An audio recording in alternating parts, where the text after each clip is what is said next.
A new CBS Reports documentary delves into the lives of the early adopters of the metaverse, both real and virtual, on their quest to create a new path to wealth. Take a look. There's going to be a metaverse for each kind of person. It's going to be democratizing and increasing people's access to owning their own reality. I just got confirmation my house in the... It's going to be democratizing and increasing people's access to owning their own reality. I just got confirmation my house in the metaverse is done. Taking the metaverse and actually applying it to real life is where the future is. It's gonna be big. No one understood what NFT was. You go with it. Hey, your son's making money? Cool. I have no idea how much more. To real life is where the future is. It's gonna be big. No one understood what NFT was. You go with it. Hey, your son's making money? Cool. I have no idea how much money I've made over the past year. And it's like, wow. You know, like what? Oh my God. We have money? Cool. I have no idea how much money I've made over the past year. And it's like, wow. You know, like what? Oh my God. we have access. We are on ground level. We are the pioneers. You know, people call us degens, right? Some people think it's degenerates, but the reality it's more decentralized generation.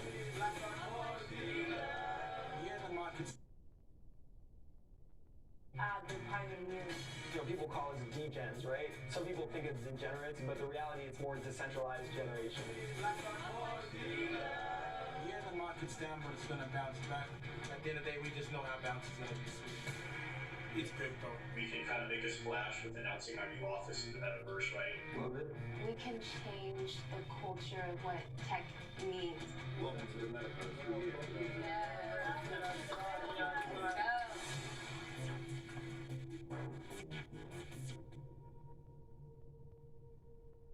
So are you even more confused now? So for more on this, we're going to bring in crypto journalist and author Laura Shin, who's going to explain everything to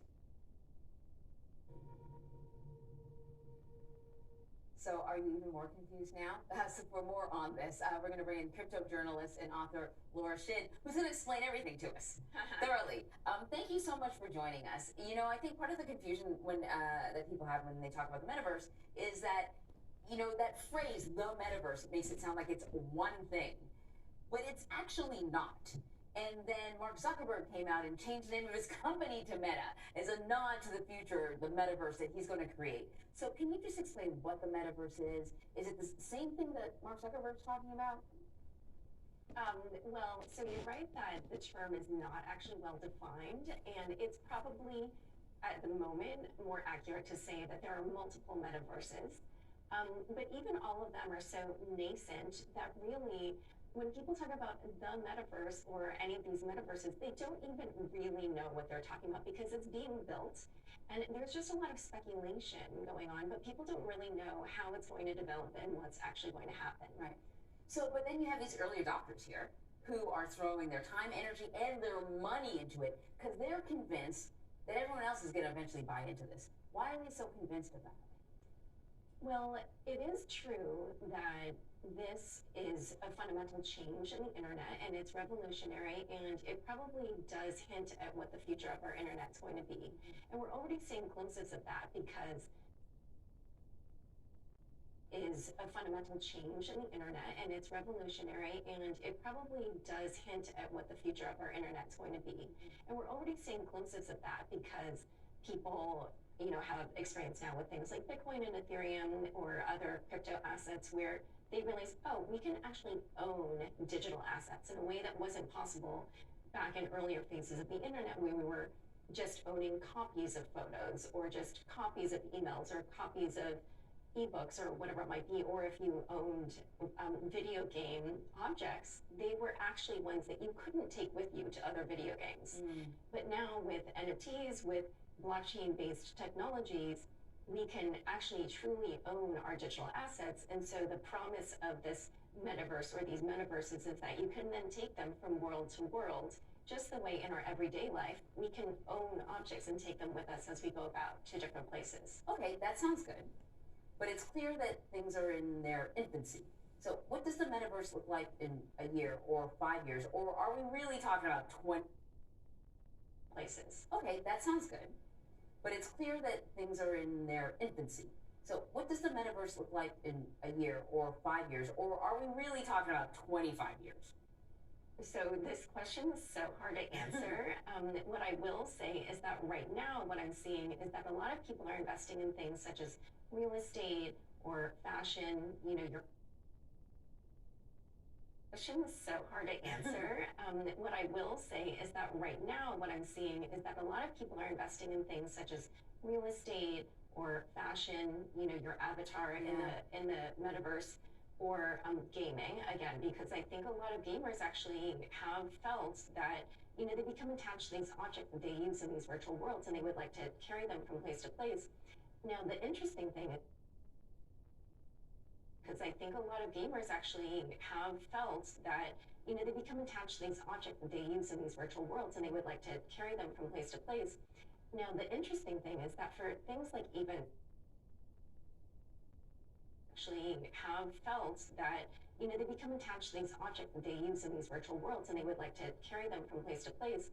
Now, the interesting thing is that for things like even real estate, which is part of this documentary, it's true that we don't quite know if that's really going to take off, because in some of these virtual worlds, you can just teleport from place to place. So our current concepts of what makes real estate value in terms of proximity to kind of, you know, right, marquee, location. Yeah. And so in some of these metaverses where you can just easily teleport, it just raises this question, then what gives any particular personal value? But there are other ones where you have to pay to teleport, and so then the location would matter. But there's no kind of set standard, and frankly, actually, there's a very popular NFT, it's a pseudonymous account that it's kind of an expert on NFTs that's known as Punk6529. And he came on my show last week, and during that interview, he said that he felt that virtual real estate was going to be similar to earlier stages of the internet where publications like magazines would just put the magazine online.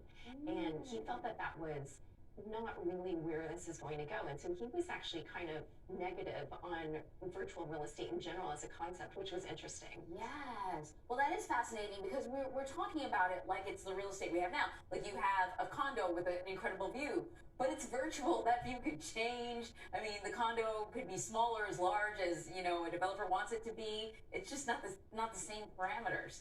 Exactly. However, what is compelling and the reason people are drawn in is because it is true that, at least for these decentralized metaverses, it's a true marketplace where you can own that parcel and you can prove that you own it. Basically, an NFT is like a deed to that parcel, the same way that when you buy physical real estate, you will obtain a deed when you purchase it. So in that regard, like that concept of like actually truly owning something and then being able to buy and sell it on an open market, that is what is appealing to people. That is fascinating, Laura. Thank you so much. Yeah, thanks for having me.